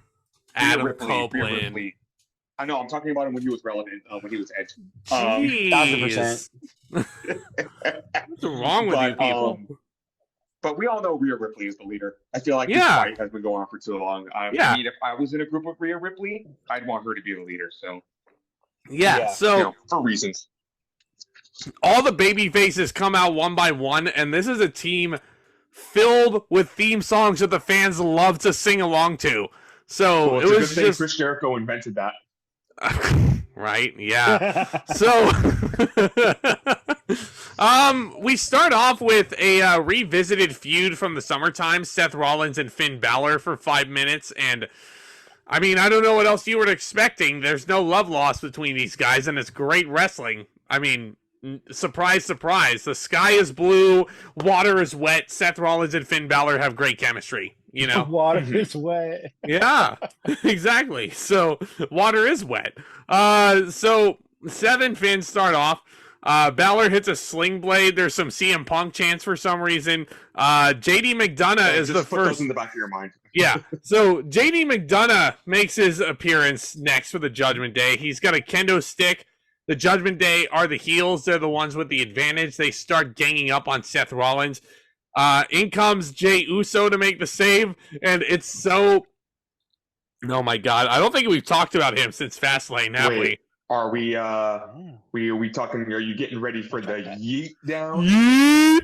I love it. I love that he has 2 different t-shirts that just say yeet on it. Yeet. I don't know what it is. Like, Jey Uso is just so damn endearing. And whether it's the theme song, the way he gets the crowd hyped, the hand wave thing, the yeet thing, it's just like, we love this guy. And it's very weird to me. I know he had all the character development, that you can have 2 twin brothers that have like the same moveset, the same finishers, almost the same everything. But for some reason, Jey Uso just has something that Jimmy doesn't. Charisma. And there you go. Charisma and a clean record, but anyway. In the biz. In the Uso Penitentiary. Oops. Yeah. The Uso. Big time. Yeah. So the fans start chanting "Yeet" in time every time Jay hits an offensive maneuver. I mean, this is just going to be the new thing, right? First you had the yes movement. This year we had the yeah movement, and now we're going to have the yeet movement. The yeet movement. And the reason why yeet got so over is because at the Fastlane press conference, remember, Cody Rhodes and Jey Uso. Oh, he was so drunk. He was so drunk. Jey got so drunk. And it was so fucking funny watching that press conference. He was just like to every reporter, yeah, you know, we went and got the yeet, yeet, yeet. Next time we all go, wow, that's all I'm going to be saying to you guys. Hey, oh my God, yes. The next wrestling trip is going to be yeet. But let's just really hope Jey Uso called an Uber for his hotel room. Yeah, no, it seems like it because he wasn't arrested, but unlike some people. But in any regard, this is where it kind of gets interesting because Jey Uso's running wild in there, and that means that Drew McIntyre is chomping at the bit to get involved. And Damian Priest stops Drew McIntyre from charging out of the cage, out of his boots. And Damian Priest is like, stick to the plan. So Priest saunters down the aisle, and he's establishing himself as the leader. What was that plan, though? I mean, come on. We'll get to that plan. That plan almost came into fruition later on in this match. We'll get to it. If there's one criticism I have about this match, I feel like the build into the official War Games before the sirens went off, it was almost identical to the women. Because, you know, you get the one-on-one, and then, you get the one-on-one, and then you get the advantage stuff, and then they start bringing in the same weapons, the chairs, the tables, the trash cans. It's just like, and, you know, both were very good, but it's just like, I feel like watching the men's, I'm like, okay, I want everyone in here because this is just, you know, standard formula stuff. Yeah, no, standard formula stuff for sure, I would say. But yeah, here comes Sami Zayn. I mean, again, it's kind of like your typical formulaic, the heels beat down on the baby faces for a bit. I mean, it's your usual War Games formula. Sami Zayn comes down the aisle next, and the crowd still loves him, man. Sami Zayn is a man on a mission on Monday Night Raw. He wants to be the World Heavyweight Champion one day, and I don't know. Now, I mean, all this storytelling we're talking about right now with Jay and McIntyre, with Rollins and his bad back defending the title, the looming threat of the Money in the Bank briefcase, Sami Zayn wanting to be the one, you know, wanting to prove himself, wanting to take down the Judgment Day, win the World Heavyweight Championship. I want you to keep all of that in mind for my rant at the end of the show. Yeah. So, and then now Drew McIntyre comes in, which is interesting. Interesting that they saved Dom for the end, and honestly, thinking about it in hindsight, worked perfectly. Drew is running wild. He lays waste to Sami and Seth on one ring, and then he has Jay all alone in the other ring, and he is just tearing into this guy. Like, if WWE was not PG, I feel like Jey Uso could have very easily bladed for Drew McIntyre to tell the story. Mm-hmm. You know, that Drew McIntyre has turned into a savage Scottish psychopath. Like, this is the Drew of 2019 that everybody was really getting into. Drew is really starting to come into his own. McIntyre has to be the one wrestler, because I feel like with every wrestler, I have my preference when it comes to heel or face. McIntyre is the one wrestler where I love him in both. Yes. Yeah. Oh, I love Drew McIntyre to no end, and I wish all the best for him. But oh boy, here comes the American Nightmare entering Dusty Rhodes' match.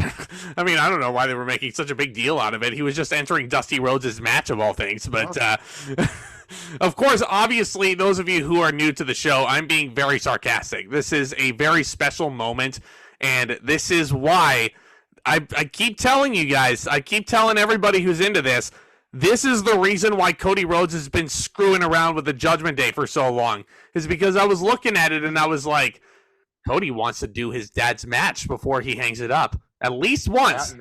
You know, nothing else for him to do on Raw. yeah, it's better than doing Blood and Guts or whatever it's called on the other side. But you know, Cody Rhodes is, you know, he's hitting all of his greatest hits. Mm-hmm. Oh, I figured out what they were chanting before the buzzer went off for Dom, Tomas. Dom, you suck, is what they were chanting. Oh, Yeah. Well, that was anticlimactic. Yeah, I know. I like Michael Cole's comment he did. He's like, he spent more times in bars here than you did actually in the clink. I love it. Yeah, But maybe Jacob, do you remember that Dominic Mysterio does not know what a sin emoji is? They didn't have those in the clink. They didn't know. You know what? I mean, you're right. You know what? Yeah. Him spending time in this shark cage before the War Games match with how much time he was in there, he definitely could have figured out what a sin emoji was. I mean, considering how much time he actually Dom spent. was on his phone during this match, just like, what is a sin emoji? Jacob, real quick, could you imagine Finn Balor, Damian Priest, and Dominic Mysterio at Hot Topic with the tag team titles? Yeah. Dude, that was a great collaboration. Could you imagine Seth Rollins at Walmart with the World Heavyweight title? God damn it. Wow. Yes, I could, because considering the way he dresses is the majority of what people Walmart look like. Yeah, that's what they think Walmart's Christmas section looks like. He enters the ring, by the way. He's Seth Freakin Rollins. He's a visionary. He is a revolutionary. He enters wearing Target's entire holiday section before going into the cage. Love it. But yeah, real quick, one thing that I don't think much people noticed before, the final man came out. Dom enters the ring. He's sauntering and he's, getting all the heat still. A year after he turned heel, which is just amazing. But, he's walking down there. He's looking more and more like his father, Eddie Guerrero, by the day. But he gets in there, and the baby faces surround him. They just freaking dogpile this lad. They freaking dogpile him, and it's like, it's such a great... the little shit in a steel cage. It's such a great diversion away from the War Games formula for a bit, just to give the fans the satisfaction. That's why they saved Dom for the end, because, when it comes to those little chicken shit heels that you're just like, oh, I can't wait for him to get in there, they're going to make you wait for that. Yeah. They're going to make you wait for that. Absolutely. But, okay, this is where the plan that Jacob was confused about starts to come into play. So, the Judgment Day eventually does get the advantage because it is a 5-on-4 handicap match. The match beyond doesn't officially begin until what they think is Randy Orton enters this cage. So the buzzer goes off. You think Randy Orton's going to come out. There's no Randy Orton, so either the guy missed his cue or he hit the wrong button. But, for some reason, Rhea Ripley's music hits instead. And Rhea Ripley storms down the aisle with a referee and Damian Priest's cute little purple lunchbox. And she decides, we're going to cash in right in the middle of War Games. Damian Priest is going to become the World Heavyweight Champion inside the War Games structure. But, the fans start to hear voices inside their head. They counsel them. They understand. A year and a half later, since WrestleMania Backlash 2022, the one and only Randy Orton comes down the ring. And he is freaking enormous. Like, he is. That was the biggest shock for me. This fool is yoked. Also, the first thing I thought was this was an excellent way around the cash in, because for weeks, and I had agreed too, people were saying if Damian Priest doesn't cash in War Games, he's the biggest idiot on the planet, because you have the World Heavyweight Champion, a broken, injured World Heavyweight Champion in one of the most dangerous matches in WWE, and you're not going to take advantage of that. So the fact that they tried to do it during War Games and Randy Orton disrupted that. Yeah. Perfect. And everyone is so distracted by Randy Orton too. Like, it's just, I was so love it for Priest. I'm so ready for Priest to cash in the briefcase and become World Heavyweight Champion. But at the same time, how I'm a big fan of drawing things out. I was like, you know what? I think I would be okay with them dragging this out just a little longer. Yeah. But, Randy Orton disrupting that, like you said, Randy Orton looks absolutely amazing. Jacob, what do you think about Randy Orton's return here? I was waiting for it. Absolutely love Randy Orton. First WWE show, got to see him twice. Great. Nice. Like I said, like we've all said, the guy was massive. He came back. Everyone was hoping that he would come back, with the shaved bald head, be that menace kind of Randy Orton again. And it's kind of hard to be a menace when you're loved and you're going to come back, you have this anticipated return. And I felt like he didn't really lose a step. He definitely he was only in there for like 5 minutes. He did his shtick. He did his 5 moves of doom in a way. Yeah, the snap power He slam. gets in there. But Mike Rome is announcing "Let the War Games begin," and Randy Orton is coiling up and hitting Dom with clotheslines, and I'm just like, this is Samantha Irwin. the clotheslines, this the is snap this power is chaos. slams. Here's the thing, and you said you wanted to see the Savage Randy Orton. I feel like we did get a little hint towards that because Randy Orton is setting up for an RKO, and then he switches over to Jey Uso, and it's like, you can't trust Randy Orton. Like, he's here for a favor for Cody Rhodes, but he could change on a dime, switch on a dime. Yeah. But we should get into that though. Randy Orton was revealed to be the 5th man on Cody's team because Cody basically owes his entire career to Randy Orton. You know, Randy Orton was the guy who really elevated him to the next level in the late 2000s, going into the early 2010s. I think it's safe to say we wouldn't have an American Nightmare without a Randy Orton. Randy Orton really elevated Rhodes' stock. Mm-hmm. But two of my favorite spots in the match was you knew the first RKO had Dominic Mysterio's name on it, and that was so freaking cool to see. And then of course we got every single member on Orton's team doing the draping DDT. Yeah, and Michael Cole, I love you, buddy, but you scream out "Vintage War Games" as everybody does the freaking DDT, and I'm like, I freaking love that. I can guarantee you that there is not a single War Games match where you've seen that though.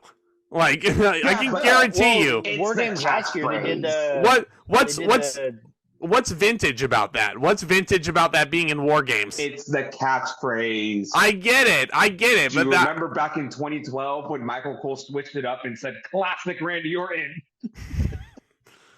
Vintage CM Punk, vintage John Cena. You know, like, shut up, Michael Cole. Not everything has to be vintage, but Yes, it does. Yeah. Michael Cole we're talking about.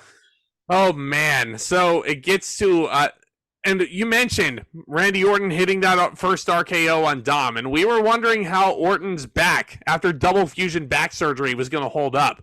Would he be changing up his moveset? Would we ever see another RKO again? I think it's safe to say the back is going to hold up for a bit because he hit a couple. Theory. Because here's the thing: double fusion back surgery. That shit better have worked because that sounds gnarly.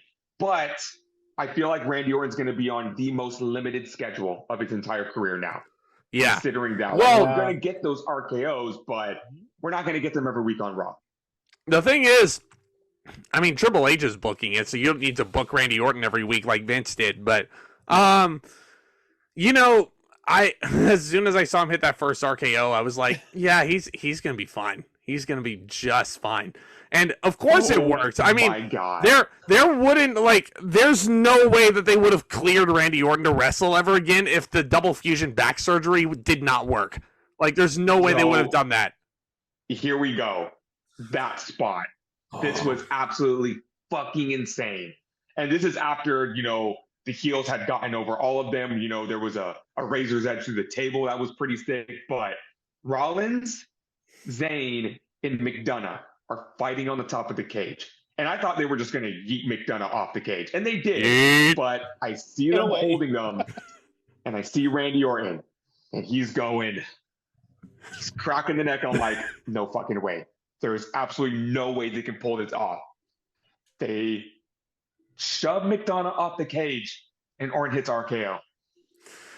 Props to McDonough for taking the bump of a lifetime. He took that like a fucking champ. That was beautiful, and that's why I like McDonough. Doesn't it remind you Theory taking the F5 at the Elimination Chamber? Like this young guy trying to make a name for himself coming up, taking the biggest bump from a veteran? Yeah, it was great. And I'm just like, I never thought, you know, we think we've seen every single possible RKO that could ever happen. You talk about Dolph Ziggler getting launched in the air and Katie taking an RKO. You talk about AJ Styles taking the RKO from the phenomenal forearm. You talk about Seth Rollins getting launched into orbit, taking the RKO WrestleMania 31. Matt Sydal, the shooting star press into the RKO. There is no other possible combination for an RKO you can see. And then you see an RKO off the steel cage. That is insane. It'd be perfect. And that wasn't even the finish of the match.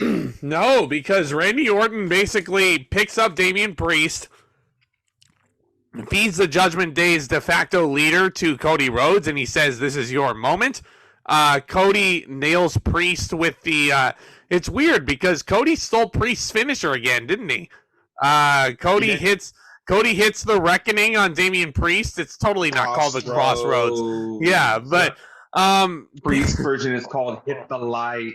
It's also called the Reckoning, but in any case, he pins Damian Priest. Cody getting the win. Again, the babyface is going over on Randy Orton's big return.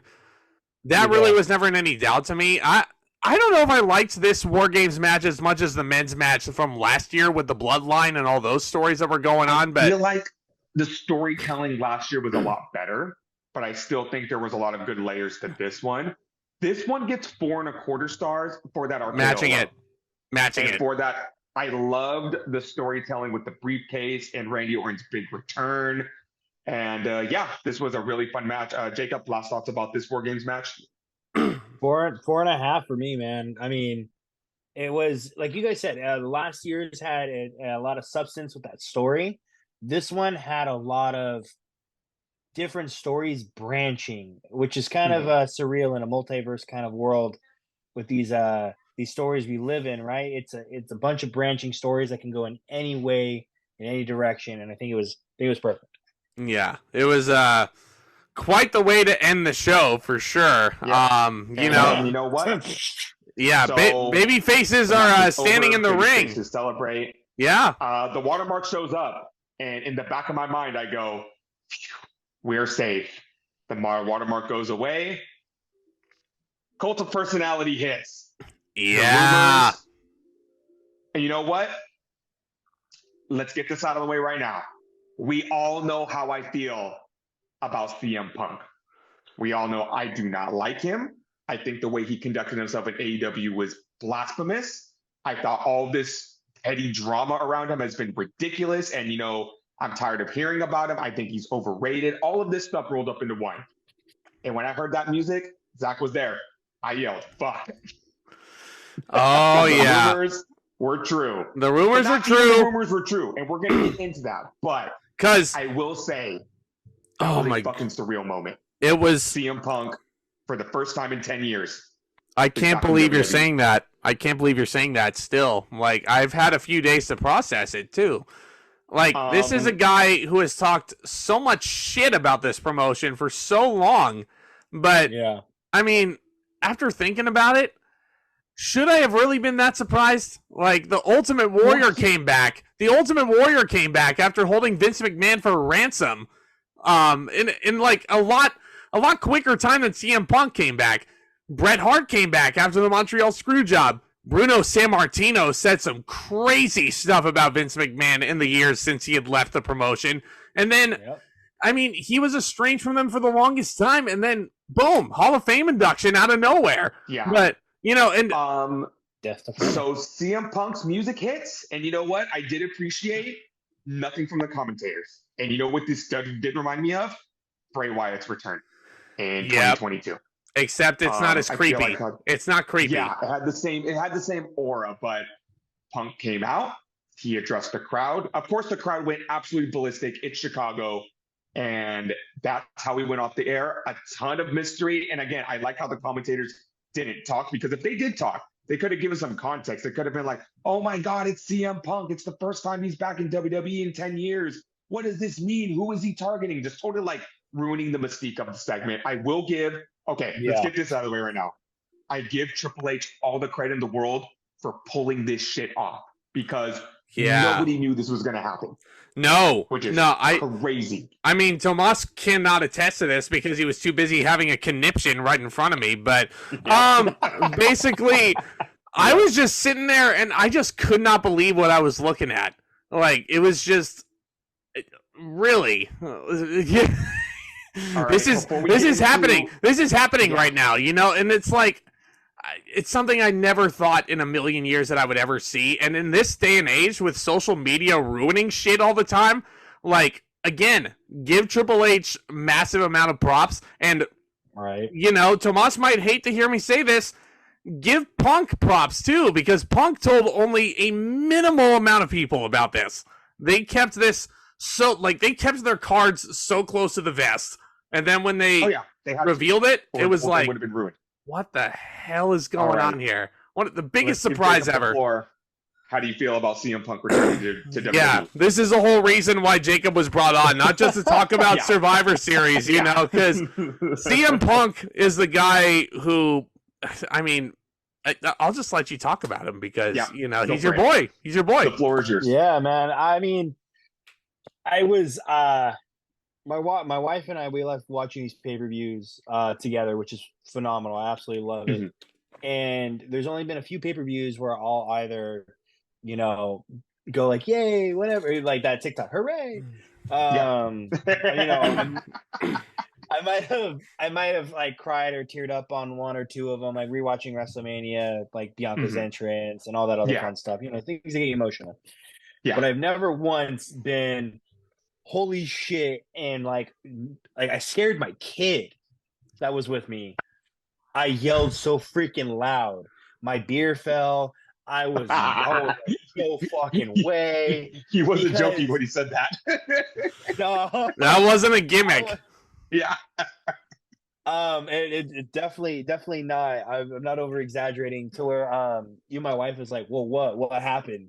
Because she stepped away because the logo came up and said, I'm gonna go take a shower. All right, cool. Oh no. You missed it. This is WWE's version of an after credit scene.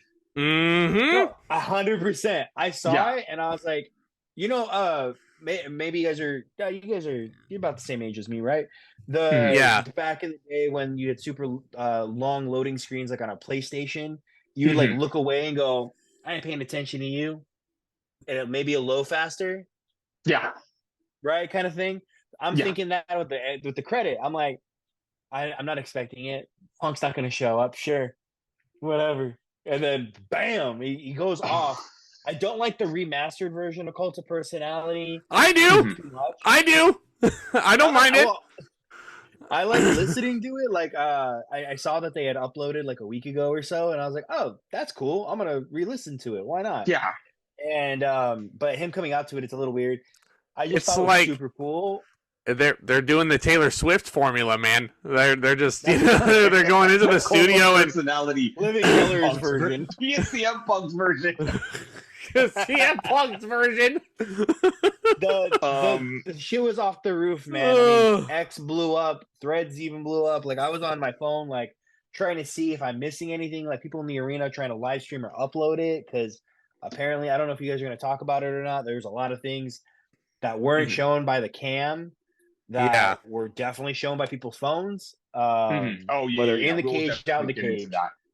So, I just don't know where to start when it comes to my feelings about CM Punk. Because, about him coming back. Because, again, I will give credit where credit is due. The moment was absolutely surreal. Props to Triple H and Punk for pulling this shit off. All of the speculation going into this. But, again, it's Chicago. And when Punk said he wasn't going to be there, I feel like he could not pass up the opportunity to return again in Chicago at this capacity because this is absolutely insane considering the WWE of all places. The WWE. It's just like I'm still that's a big one. Wrap my mind around it because like Colt Cabana podcast with him on it. I've listened to that at least a dozen times, and I swear every time I listen to it, I learn something different. Now, let me get this straight right now.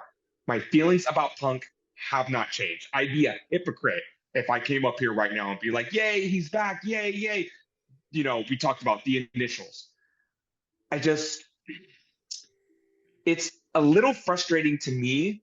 I feel like the part that frustrates me the most is, number one, not you, Jacob, but his fans. I feel like there's a lot of fans that put him on this pedestal that he can do no wrong. And I'm just like, well, his AEW run would say otherwise. But I think the other thing that frustrates me is we just got done talking about Cody Rhodes, Seth Rollins, Jey Uso, Sami Zayn, Randy Orton, Judgment Day, and all these amazing storylines that are like cultivating in WWE right now. And, the character development that like a Sami Zayn is having, the character development that Drew McIntyre is having. They're all on these paths, and I am scared that CM Punk's just going to come in and take a spot away from them. And I just don't think that's fair. I get it. He's a big name. This is a huge deal. Yeah. And he's obviously here to play, and he's going to be a main event guy. I just don't think it's fair for a guy who said all of these terrible things about the company the past 10 years gets to come back and just swoop in and take a main event spot. Yeah, but I mean, Hulk Hogan did that too. Hulk Hogan did that too. You know, like there's a difference though. Hulk Hogan is a face of a generation. You think of generations. There's Hogan, Austin Rock, Cena, Reigns, currently, right? Like, look, like you're a Miz Mark, I'm a CM Punk Mark. He has his blip in the timeline of WWE, 100%. But he's not like a face to like take over a main event spot. He's probably getting some main event treatment, 100,000%. There's a whole damn reason he left the first time. But like I completely agree. The first thing I thought about the next day after it was I rewatched the video on YouTube is like, well, shit, is he gonna take away a spot from Jey Uso, LA Knight? Who's that? Unfortunately, that's the saddest thing. That is probably the saddest thing about this. Like, I think I text Zack like an hour later. I was like, well, no one's talking about, and just like that, no one's talking about LA Knight anymore. Yeah, he wasn't even on the pay-per-view mentioned. No segments. Yeah, like, no LA Knight loses to Roman Reigns. I mean, he had an opportunity to maybe have him in a match against AJ Styles on this show, which I would have booked. You know, turn AJ heel. I even saw a meme. Broke my heart into save that for. Pieces. It was a meme. I would save that for Mania. Save LA Knight and Logan Paul for Mania. I think. But this meme broke my heart into a million pieces. It said, "Friendship with LA Knight is over. CM Punk's my best friend now." I'm like, that's what it feels like right now. That broke my fucking heart. Holy shit! And then that hit so home. Yeah, that hit a little too close to home. A little bit. Here's my thing. When I was like, when CM Punk did the pipe bomb and everything, I'll admit, I mean, I was in high school at the time, and wrestling was kind of going down the drain a little bit in terms of quality, and then Punk comes in and shakes everything up, even though he had been there for a while, and I was like, damn, this guy's cool. He's not afraid. Like, CM Punk is a guy who, this has been well established ever since that initial run. He wears his heart on his sleeve. And if that rubs people the wrong way, like, if it rubs you the wrong way, it rubs you the wrong way. Like his run in WWE, and I was thinking about it. Like, I was texting Tomas all these matches, and these memories started flooding back in. And I was like, this is an opportunity for him to really end his career on the note that he wants to. Do I trust that CM Punk is going to do that? Hell no. I would be a hypocrite if I sat here and was like, oh yeah, CM Punk, yeah, let's go. After everything he did with Brawl Out and starting the fight with Jack Perry, do I trust him? He has to be on his best behavior. Like, because this is he can't try this shit with like a Gunther. He can't try this shit with a Seth Rollins. He can't. Again, you know what? This is like I know he doesn't believe in God, but he better be thanking God that Matt Riddle was not in WWE anymore. Because I guarantee fucking God. On that Monday Night Raw where Punk was at, Riddle would have tried to get into his face day fucking one. And Punk would have had to try everything in his power to not get fired day one. Because Riddle took shots at Punk on Twitter. And I'm like, bro, you were so fucking lucky you're not in WWE anymore. But everyone was just like, yo, but he's never going to fail a drug test. Nope. I mean, CM Punk's not going to be rolling blunts backstage and smoking a joint with Van Damme, that's for sure. But, no. It's just like, must be nice. Again, I will not take back anything I've said about Punk. Again, I'd be a hypocrite if I said so. As much as I would love to give him that second chance, I did give him that second chance, and that's when he came into AEW. Because, again, I had like the most love-hate relationship with CM Punk. Liking him when he came in, loving him after the pipe bomb, hating him after he left WWE, and then agreeing with what he said in WWE. Then like 5 years later, it's like, okay, get the fuck over it. I don't like this guy anymore. He comes into AEW. You know what? That was really cool. I'm going to give him another chance. He's pinning Wardlow after he takes 17 power bombs. He's winning the world championship. I'm a little annoyed again. All of this booking that I don't agree with, this special treatment he's getting. You know, even in the Collision era, I was just like, you know what? I hate this guy now. He's like just pissing me off. He gets fired. I'm happy. I can't. He really, really, really needs to earn the trust back before I can even think about giving him a third chance. It's really difficult. It's really frustrating. I just feel like I made this joke when we were watching. I just can't get this fucking guy out of my life. But yeah, Deadlock. Props to Deadlock for that joke. Just like, CM Punk just won't get out of my fucking life. You know, you know, I hate to make this analogy, but CM Punk just feels to me like that toxic ex that just won't get out of your Facebook feed. Like no matter how hard you try, and you're just like, you know, you swear that you're done seeing them forever. Here they come, and it's just like. And I had a feeling the minute he left AEW, I was like, you know what? If there was ever a time for him to come back to WWE, it's right now. It's a very real. It was a very real possibility, and look at what happened. You know, it's a crazy moment. Punk better be ready to give out of a lot of apologies. And you know what? Even if he doesn't, he needs to be a fucking team player. It's not about him this time. It's about this whole organization. Yeah, it is. And like, I don't want to theorize or anything, but Tony Khan also kind of had a bit of a, you know, Tony Khan to me seems like the booker who is so enamored with his top star and the guy who makes him all the money that he can. And that's what CM Punk was for a while. Why do you think Tony Khan gave CM Punk another chance despite Brawl Out?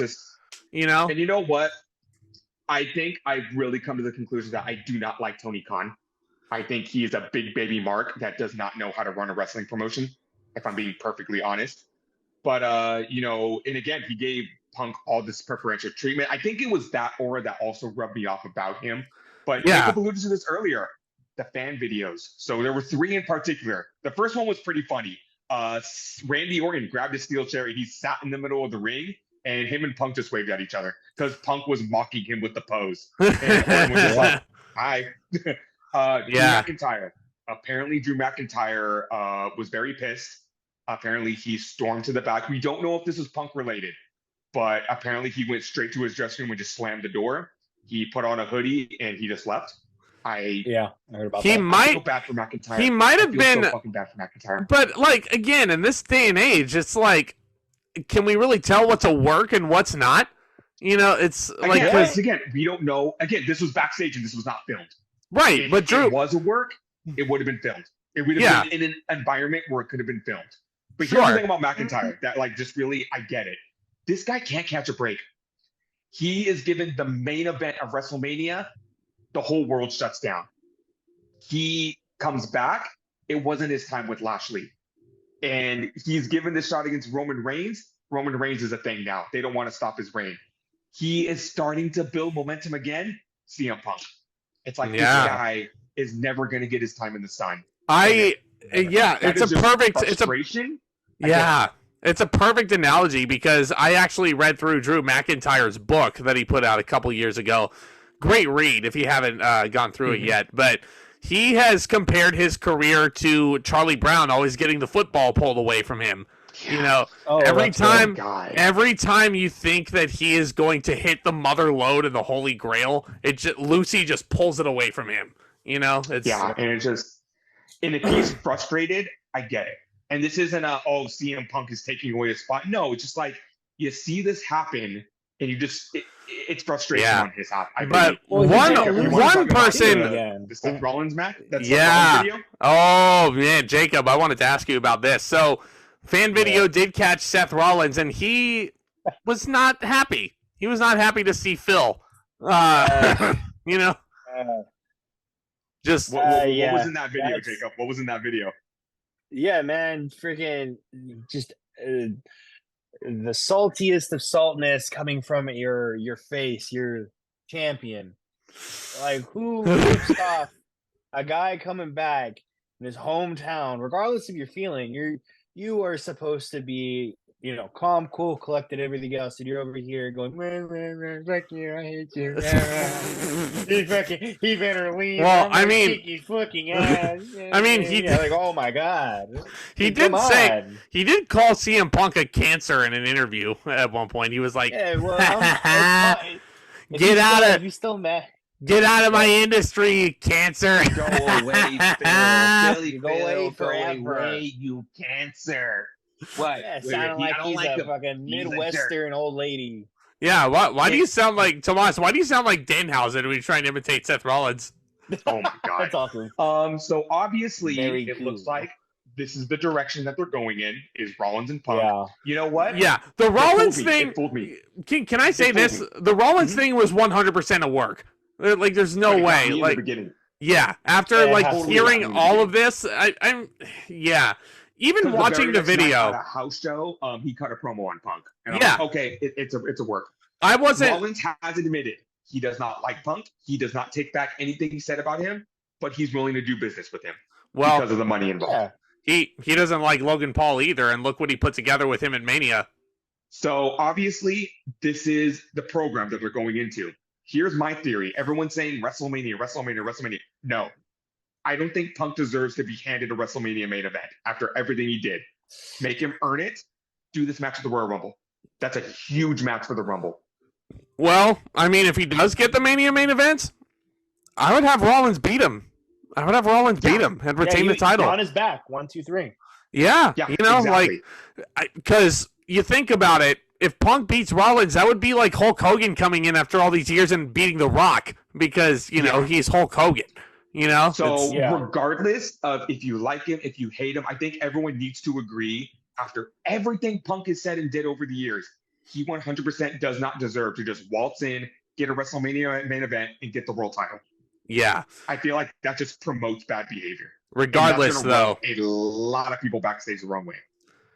Still a damn cool moment. And but it's something I said that Triple H and Punk spent an hour on the phone together. I would have loved to have been a fly on the wall during that conversation. Because could you imagine who reached out first? CM Punk. CM Punk, I guess, reached out first. The definition of tucking your tail in between your legs. And just like, hey man, I don't want to go to Impact. Can I be here? TNA. Oh, that's right. They changed the name again. Remember when I said TNA? I was just joking, right? Of course.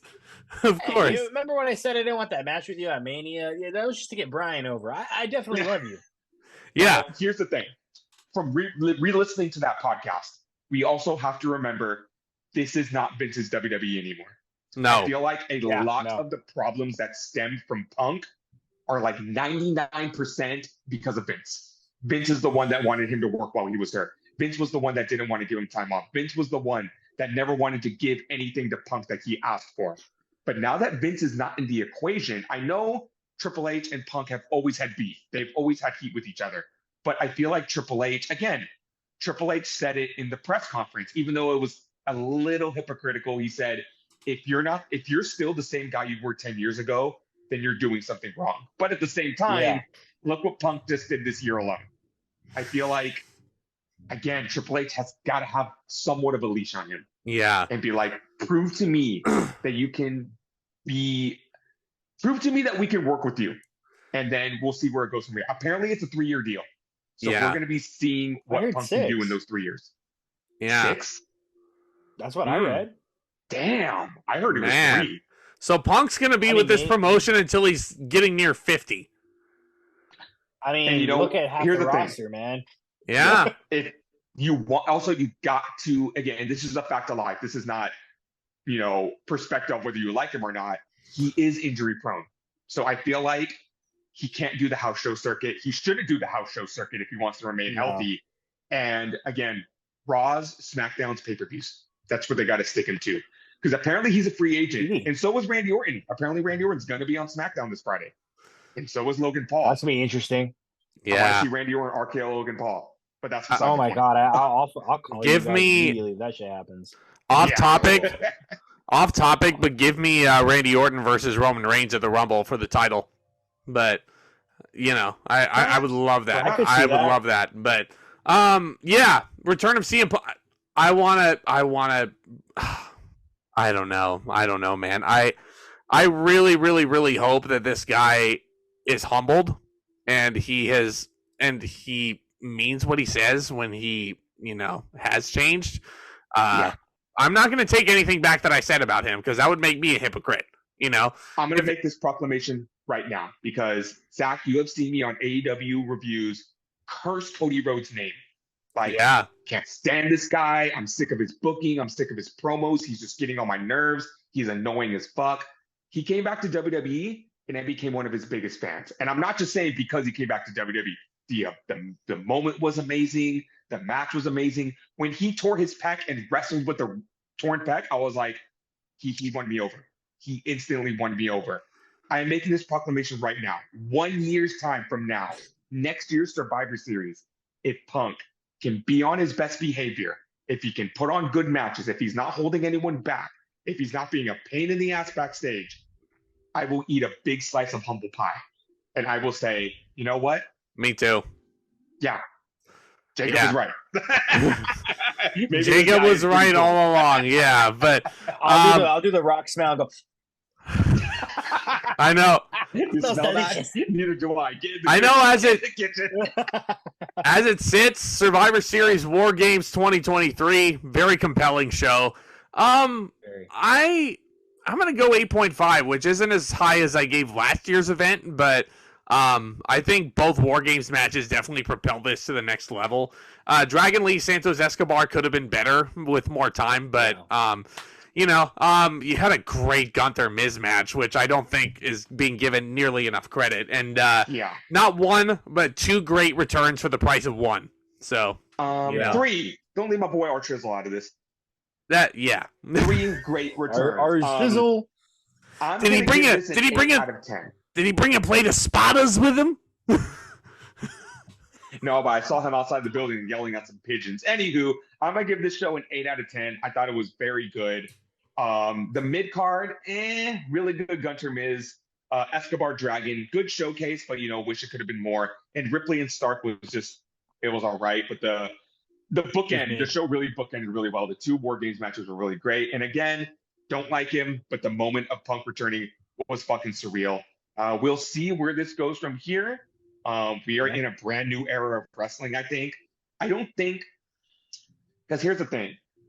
It's been a few days. I know it's been a crazy moment, but I'm really already tired of hearing about it. So it's just like, guys, CM Punk is not the be-all, end-all of everything. We still have an amazing roster of talent on there that deserve all the attention. It's like, again, I just feel like I just think of that scene from Toy Story 2 with Andy. I don't want to play with you anymore. And it's just like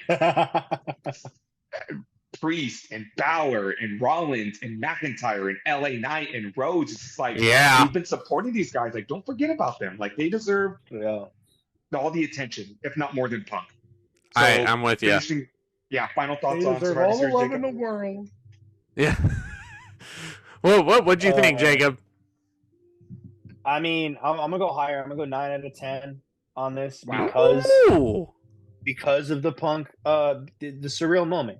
It's nearly 10 years. The man talked shit for a good 5 years of it being gone, even a little bit in the stint in AEW. That brings it over a little bit. I love the booking in terms of you started with War Games. The women had a phenomenal match. You had the IC title, so you built it up a little bit. Had a bit of a cool down with the other 2 mid-card matches. End it with, War Games again. The guys did a decent job. Great spots. Brought back a legendary contender who hit his shtick. And then you brought back, somebody who you thought would never be back. But that's happened more times than not in this company. So, you never say never. Which is great. We saw still can't believe people are saying that. That's a real thing. But yeah, guys, thank you so much again for tuning in. You will definitely be seeing Jacob again on this podcast. It's always a fun time. Always these these big shows. Probably for the Royal Rumble if we're sticking to the Big Four plan. Yeah. There you go. Yeah. Hit that subscribe button, hit that thumbs up. Also, look out for more great content. It's sad that we're not going to Mania this year, but I mean, don't remind me. You know, it's. I'll be on Raw. I'll be on Raw New Year's. Oh, really? Nice. Oh, shoot. Yeah, I snagged tickets before Punk's thing came out, so those tickets skyrocketed. So I'll be excited. Nice. Oh, I bet. But keep a lookout for the channel. We'll be talking about Vengeance 2005 next time. We will be talking about AEW's World End. And we got the Royal Rumble in January. Yeah. Yeah. Great American Bash 05 coming up too, which is a horrible show, but I mean that'll be a fun one to talk about. But thanks guys, and catch you for the next one.